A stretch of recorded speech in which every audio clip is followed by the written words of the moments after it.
After the terrorist attacks in Paris, the implementation of measures to fight against terrorism is one of the priorities in the European Union institutions.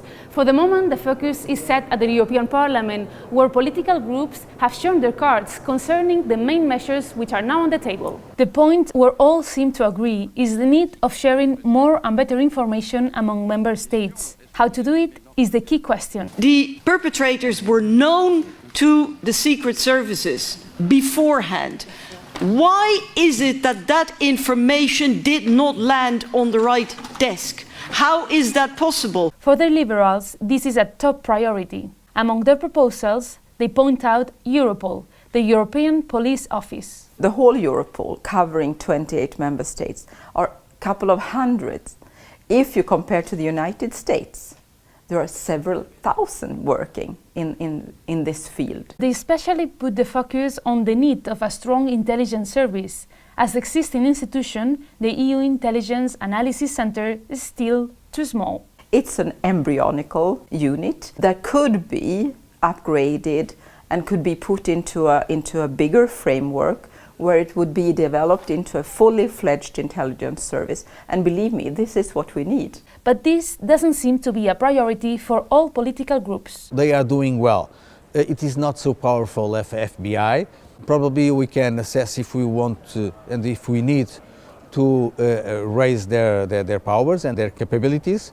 Right now, I think we have already good answers from either Europol and either Eurojust. Whether Schengen agreement should be reformed in order to allow more internal border controls has also become a hot debate in Europe. Looking at Schengen as a whole, which we are, and the borders of the EU, it is very important that we make sure that there is a clear understanding of responsibility, dealing with migrants, for instance, dealing with criminals when they arrive in Europe. But for the main political groups of the Parliament, Schengen should not be touched. I don't think there is a need, to speak frankly, to change the Schengen rules.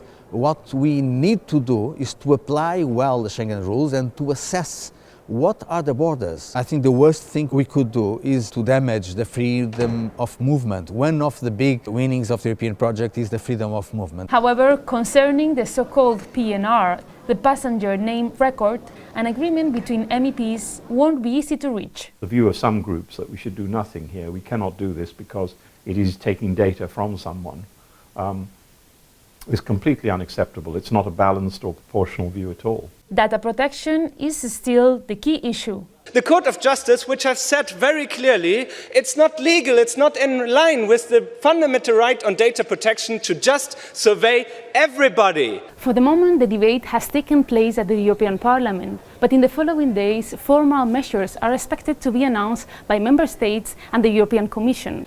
Whether they will match the views of the political groups still remains an open question.